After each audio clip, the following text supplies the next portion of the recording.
Dorénavant, ce ne sera plus la ferme du manoir, mais la ferme des animaux. Voilà. Satire de George Orwell, publiée en 1945, La ferme des animaux dénonce à l'époque le régime soviétique et plus généralement les mécanismes de soumission, de contrôle et de manipulation. C'est l'histoire d'animaux qui prennent le pouvoir dans une ferme. Au début, voilà, il y a une volonté de créer une société égalitaire.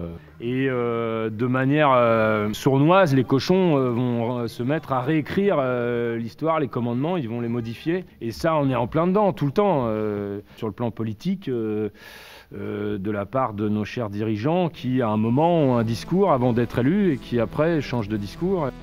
Sur scène, une fable aux accents cinématographiques adaptée par la compagnie rouennaise Caliban Théâtre.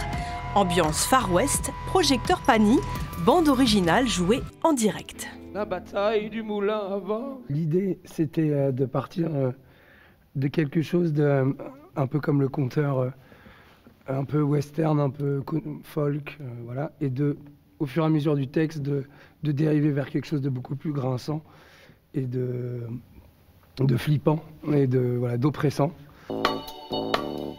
Chapitre 3. La ferme utopique des animaux.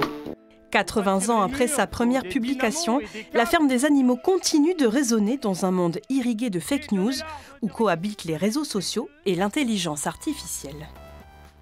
Il faut être très vigilant, là. La note d'espoir, j'aimerais bien, mais c'est qu'il faut se battre, il faut réagir.